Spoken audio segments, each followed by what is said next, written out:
तर आता राज्यभरातून नेते बारामतीमध्ये पोहोचायला सुरुवात झालेली आहे। मुख्यमंत्री देवेंद्र फडणवीस, उपमुख्यमंत्री एकनाथ शिंदे यांनी आपला आजचा सगळा दौरा रद्द केलेला आहे। खरं तर आजपासून जिल्हा परिषदांच्या निवडणुकीचा प्रचार सुरू होणार होता आणि या तीनही नेत्यांच्या सभा होत्या। अजित पवार देखील बारामतीत सभेसाठीच आले होते। आज त्यांच्या 4 सभा होणार होत्या, पण त्याआधीच अजित पवारांनी अकाली एक्झिट घेतलेली आहे। मुख्यमंत्री आणि उपमुख्यमंत्री एकनाथ शिंदे यांनी आपले आजचे सगळे दौरे रद्द केलेत आणि ते बारामतीच्या दिशेने रवाना झालेले आहेत।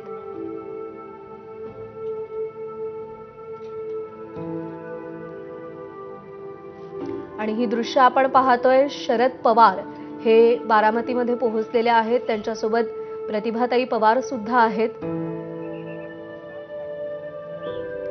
शरद पवारांच्या राजकारणाचा वारसा पुढे नेत असताना सुप्रिया सुळे आणि अजित पवार ही 2 नावं प्रकर्षाने समोर आली। शरद पवारांचेच राजकीय संस्कार अजित पवारांवरती आहेत आणि ज्या पद्धतीनं लोकाभिमुख राजकारण शरद पवारांनी केलं त्याच पद्धतीचं राजकारण हे अजित पवार करत होते। प्रचंड असा जनसंपर्क, दांडगा अनुभव आणि लोकांची नाळ ओळखणं, महाराष्ट्राची नाळ ओळखणं, हे सगळे संस्कार शरद पवारांकडूनच अजित पवारांकडे आलेले होते आणि तो वारसा अजित पवार सक्षमपणे पुढे नेत होते। आज अजित पवार यांनी अशी अकाली एक्झिट घेतल्यानंतर शरद पवारांना नेमकं काय वाटतंय हे शब्दात मांडणंही कठीण आहे। खरं तर अनेक वादळं शरद पवारांनी झेललेली आहेत। राजकारणातले अनेक चढ उतार त्यांनी अनुभवलेले आहेत, पाहिलेले आहेत। अनेक संकटांना त्यांनी तोंड दिलेलं आहे। पण आजचा प्रसंग पाहणं, पचवणं, त्याला सामोरं जाणं हे शरद पवारांसाठी सुद्धा प्रचंड महाकठीण असणार आहे।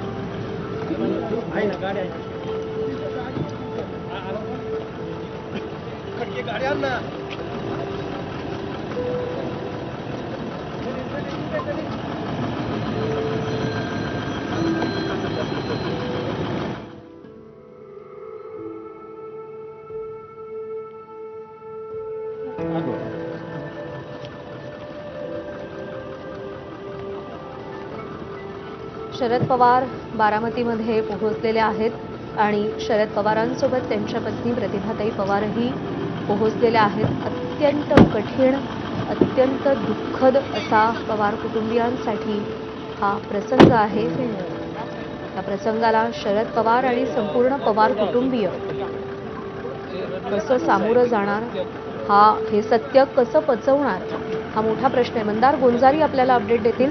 मंदार, शरद पवार आणि प्रतिभाताई पवार पोहोचतात बारामतीत।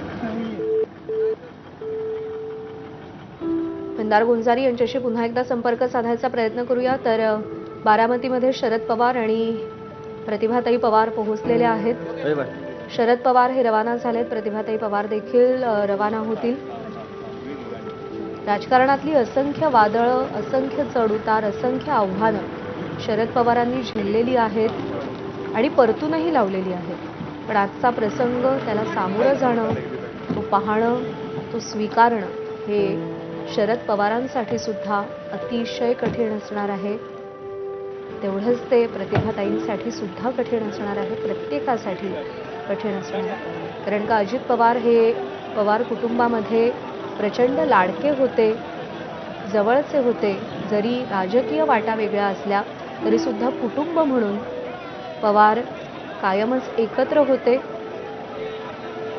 कौटुंबिक विषयांमध्ये अजित पवारांनी किंवा शरद पवारांनी कधी राजकारण आणलं नाही आणि इतर कोणाला फार पवार कुटुंबियांच्या त्या वर्तुळात प्रवेशही करून दिला नाही। त्यामुळे हे कुटुंब राजकारणापलीकडे कायम एकत्र राहिलं। पण आज अजित पवारांच्या निधनानंतर हे कुटुंब पूर्णतः खचलेलं आपण पाहतो. रोहित पवार यांची देखील काही वेळापूर्वी आपण दृश्य पाहिली. त्यांना अतिशय अश्रू अनावर झालेले होते. तर युगेंद्र पवार ज्यांनी विधानसभा निवडणुकांमध्ये अजित पवारांसमोर आव्हान उभं केलेलं होतं, ते देखील पूर्णतः मानसिकरित्या कोसळलेले होते. अजित पवारांचं असं निधन होणं, त्यांचं अकाली जाणं, त्यांची अकाली एक्झिट प्रत्येकासाठी धक्कादायक आहे, वेदनादायक आहे. रुग्णालयाच्या आवारात कार्यकर्त्यांनी आता अजित पवारांसाठी ही घोषणा सुरू केलेली आहे. अजित पवार परत या, अजितदादा परत या, असं भावनिक साकडं हे सगळे कार्यकर्ते घालताना आपल्याला दिसत आहेत. पण सत्य हेच आहे की अजित पवार यांचं अकाली निधन झालंय हे पचवणं, हे स्वीकारणं प्रत्येकासाठी महत कठीण झालेलं आहे. या सगळ्या गर्दीला नियंत्रित करण्यासाठी पोलिसांचा फौजफाटा देखील तिकडे मोठ्या प्रमाणात तैनात करण्यात आलेला आहे. राजकारणातल्या दादा पर्वाचा एक अत्यंत करुण आणि धक्कादायक असा अंत झालेला आहे. जेव्हा विमान अपघाताची बातमी आली तेव्हा काहीशी आशा होती, पण जेव्हा अपघाताची दृश्य समोर आली तेव्हा मात्र आशा हळूहळू मावळायला सुरुवात झाल्या.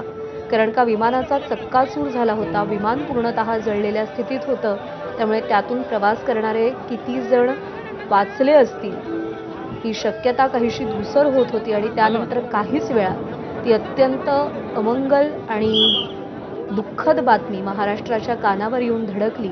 उपमुख्यमंत्री अजित पवार यांचं निधन झालं.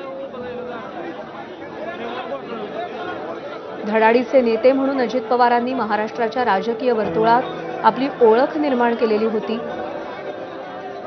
अधिकाऱ्यांच्या ध्यानीमनीही नसताना अजित पवार कार्यालयात धडकायचे आणि त्यानंतर अधिकाऱ्यांची प्रचंड धावपळ उडायची. अजित पवारांच्या प्रश्नांच्या सरबत्तीला उत्तर